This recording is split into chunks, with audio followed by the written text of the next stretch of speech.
پھر یہاں کیوں آ گئے؟ لڑکی نے پوچھا۔ میں نے بہت کوشش کی کہ مصر میں داخل ہو جاؤں اور سوڈانی لشکر تک پہنچ سکوں، لیکن ہر طرف اسلامی فوج پھیلی ہوئی ہے، کوئی راستہ نہیں ملا۔ ان 5 زخمیوں کو اکٹھا کیا اور ان کے ساتھ زخمی بن کر یہاں آ گیا۔ اب فرار کی کوشش کروں گا جو ابھی ممکن نظر نہیں آتی۔ اس نے ذرا غصے سے کہا، مجھے 2 سوالوں کا جواب دو۔ ایوبی کو میں نے زندہ دیکھا ہے، کیوں؟ کیا تیر ختم ہو گئے تھے؟ کیا وہ حرام خور بزدل ہو گئے ہیں؟ اور دوسرا سوال یہ ہے کہ تم ساتھ کی ساتھ لڑکیاں مسلمانوں کی قید میں کیوں آ گئیں؟ کیا وہ 5 مر گئے ہیں؟ کیا بھاگ گئے ہیں؟ وہ زندہ ہیں؟ رابن موبی نے کہا، تم کہتے ہو کہ خدا یسوع مسیح کو ہماری کامیابی منظور ہے، لیکن میں کہتی ہوں کہ خدا ہمیں کسی گناہ کی سزا دے رہا ہے۔ صلاح الدین ایوبی اسے لیے زندہ ہے کہ تیر اس کے پاؤں کے درمیان ریت میں لگا تھا۔ کیا تیر کسی لڑکی نے چلایا تھا؟ رابن نے پوچھا۔ کرسٹوفر کہاں تھا؟ اسی نے تیر چلایا تھا، مگر کرسٹوفر کا تیر خطا گیا۔ رابن نے حیرت سے تڑپ کر پوچھا، وہ کرسٹوفر جس کی تیر اندازی نے شاہ اگسٹنس کو حیران کر دیا اور اس کی ذاتی تلوار انعام میں لی تھی، یہاں آ کر اس کا نشانہ اتنا چوک گیا کہ 6 فٹ لمبا اور 3 فٹ چوڑا صلاح الدین ایوبی اس کے تیر سے بچ گیا۔ بدبخت کے ہاتھ ڈر سے کام گئے ہوں گے۔ فاصلہ زیادہ تھا، موبی نے کہا، اور کرسٹوفر کہتا تھا کہ تیر کمان سے نکلنے ہی لگا تھا کہ کھلی ہوئی آنکھ میں مچھر پڑ گیا۔ اسی حالت میں تیر نکل گیا۔ پھر کیا ہوا؟ جو ہونا چاہیے تھا، موبی نے کہا۔ صلاح الدین ایوبی ساحل پر گیا تھا تو اس کے 3 کمانڈر تھے اور 4 محافظوں کا دستہ تھا، وہ ہر طرف پھیل گئے۔ یہ تو ہماری خوش قسمتی تھی کہ علاقہ چٹانی تھا۔ کرسٹوفر بچ کے نکل آیا اور پھر ہمیں اتنا وقت مل گیا کہ ترکش اور کمان ریت میں دبا کر اوپر اونٹ بٹھا دیا۔ سپاہی آ گئے تو کرسٹوفر نے انہیں بتایا کہ وہ 5 مراکش کے تاجر ہیں، وہ یہ لڑکیاں سمندر سے نکل کر ہماری پناہ میں آئی ہیں۔ مسلمان سپاہیوں نے ہمارے سامان کی تلاشی لی، انہیں تجارتی سامان کے سوا کچھ بھی نہ ملا۔ وہ ہم سب کو سلطان ایوبی کے سامنے لے گئے۔ ہم نے یہ ظاہر کیا کہ ہم سلسلی کی زبان کے سوا اور کوئی زبان نہیں جانتی۔ کرسٹوفر نے ایوبی سے کہا کہ وہ ہماری زبان جانتا ہے۔ ہم 7 لڑکیوں نے چہروں پر گھبراہٹ اور خوف پیدا کر لیا۔ موبی نے رابن کو وہ ساری باتیں سنائی جو سلطان ایوبی کے ساتھ ہوئی تھی۔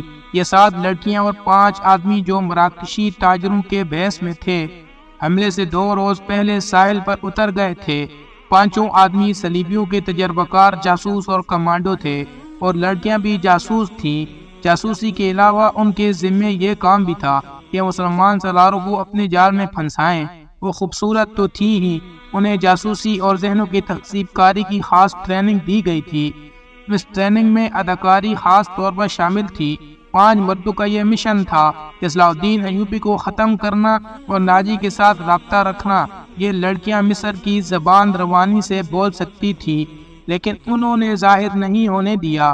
رابن اس شعبے کا سربراہ تھا، اسے ناجی تک پہنچنا تھا، مگر صلاح الدین ایوبی اور علی بن سفیان کی چال نے یہاں کے حالات کا رخ ہی الٹا کر دیا۔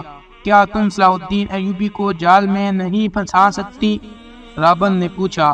ابھی تو یہاں پہلی رات ہے، موبی نے کہا۔ اس نے ہمارے متعلق جو فیصلہ دیا ہے، اگر وہ سچے دل سے دیا ہے تو اس کا مطلب یہ ہے کہ وہ مرد نہیں پتھر ہے۔ اگر اسے ہمارے ساتھ کوئی دلچسپی ہوتی تو کسی ایک لڑکی کو اپنے خیمے میں بلا لیتا۔ اسے قتل کرنا بھی آسان نہیں۔ وہ ایک ہی بار ساحل پر آیا تھا، مگر تیر خطا گیا۔ وہ سالاروں اور محافظوں کے نرغے میں رہتا ہے۔ ادھر ایک سنتری ہمارے سر پر کھڑا ہے اور محافظوں کے پورے دستے نے صلاح الدین ایوبی کے خیموں کو گھیر رکھا ہے۔ وہ 5 کہاں ہیں؟ رابن نے پوچھا۔ تھوڑی دور ہیں، موبی نے جواب دیا، وہ ابھی یہیں رہیں گے۔ سنو موبی، رابن نے کہا، اس شکست نے مجھے پاگل کر دیا ہے۔ میرے زمین پر اتنا بوجھ آ پڑا ہے جیسے اس شکست کی ذمہ داری مجھ پر عائد ہوتی ہے۔ صلیب پر ہاتھ رکھ کر حلف تو سب سے لیا گیا ہے، لیکن ایک سپاہی کے حلف میں اور میرے حلف میں زمین اور آسمان کا فرق ہے۔ میرے رتبے کو سامنے رکھو، میرے فرائض کو دیکھو۔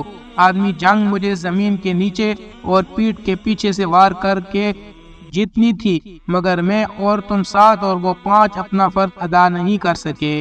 مجھ سے یہ صلیب جواب مانگ رہی ہے۔ اس نے گلے میں ڈالی ہوئی صلیب ہاتھ میں لے کر کہا، میں اسے اپنے سینے سے جدا نہیں کر سکتا۔ اس نے موبی کی سلیب ہاتھ میں لے لی اور کہا تم اپنے ماں باپ کو دھوکہ دے سکتی ہو، اس سلیب سے آنکھیں نہیں چرا سکتی۔ اس نے جو فرض تمہیں سونپا ہے وہ پورا کرو۔ خدا نے تمہیں جو حسن دیا ہے وہ چٹانوں کو پھاڑ کر تمہیں راستہ دے دے گا۔ میں تمہیں پھر کہتا ہوں کہ ہماری اچانک اور غیر متوقع ملاقات اس بات کا ثبوت ہے کہ ہم کامیاب ہوں گے۔ ہمارے لشکر بحریہ روم کے اس پار اکٹھے ہو رہے ہیں۔ جو مر گئے سو مر گئے، جو زندہ ہیں وہ جانتے ہیں کہ یہ شکست نہیں دھوکہ تھا۔ تم اپنے خیمے میں واپس جاؤ اور ان لڑکیوں سے کہو کہ خیمے میں نہ پڑی رہیں، بار بار صلاح الدین ایوبی سے ملیں، اس کے سالاروں سے ملیں، بے تکلفی پیدا کریں، مسلمان ہونے کا جھانسا دیں۔ آگے وہ جانتی ہیں کہ انہیں کیا کرنا ہے۔ سب سے پہلے تو یہ معلوم کرنا ہے کہ یہ ہوا کیا ہے۔ موبی نے کہا کیا سوڈانیوں نے ہمیں دھوکہ دیا ہے؟ میں یقین کے ساتھ کچھ نہیں کہہ سکتا۔ رابن نے کہا میں نے حملے سے بہت پہلے مصر میں پھیلے ہوئے اپنے جاسوسوں سے جو معلومات حاصل کی تھی وہ یہ ہیں کہ صلاح الدین ایوبی کو سوڈانیوں کے 50,000 محافظ لشکر پر بھروسہ نہیں، حالانکہ یہ مسلمانوں کے وائسرائے مصر کی اپنی فوج ہے۔ ایوبی نے آ کر مصری فوج تیار کر لی ہے، سوڈانی اس میں شامل نہیں ہونا چاہتے۔ ان کے کمانڈر ناجی نے ہم سے مدد طلب کی تھی، میں نے اس کا خط دیکھا تھا اور میں نے تصدیق کی تھی کہ یہ خط ناجی کا ہی ہے اور اس میں کوئی دھوکہ نہیں، مگر ہمارے ساتھ تاریخ کا سب سے بڑا دھوکہ ہوا ہے۔ مجھے یہ معلوم کرنا ہے کہ یہ کیسے ہوا، کس نے کیا۔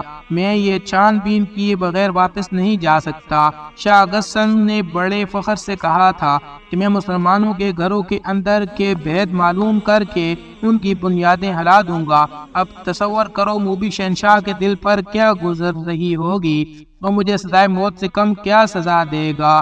صلیب کا قہر مجھ پر الگ نازل ہوگا، میں سب جانتی ہوں۔ موبی نے کہا جذباتی باتیں نہ کرو، عمل کی بات کرو۔ جذباتی باتیں نہ کرو، عمل کی بات کرو۔ مجھے بتاؤ میں کیا کروں۔ رابن کے حساب پر اپنا فرض اور شکست کا حساب غالب تھا۔ رابن نے موبی کے بالوں کے لفظ کو ذرا محسوس کیا اور کہا موبی تمہارے یہ بال ایسی مضبوط زنجیریں ہیں جو صلاح الدین ایوبی کے گرد لپٹ گئی تو وہ تمہارا غلام ہو جائے گا، لیکن تمہیں سب سے پہلا جو کام کرنا ہے وہ یہ ہے کہ کرسٹوفر اور اس کے ساتھیوں سے کہو کہ وہ تاجروں کے بحث میں ناجی کے پاس پہنچے اور معلوم کریں کہ اس کے لشکر نے بغاوت کیوں نہیں کی اور یہ راز فاش کس طرح ہوا کہ اس سے فائدہ اٹھا کر صلاح الدین ایوبی نے گنتی کے چند ایک دستے گھات میں بٹھا کر ہماری 3 افواج کا بیڑا غرق کر دیا، اور انہیں یہ بھی کہو کہ معلوم کریں کہ ناجی صلاح الدین ایوبی سے ہی تو نہیں مل گیا اور اس نے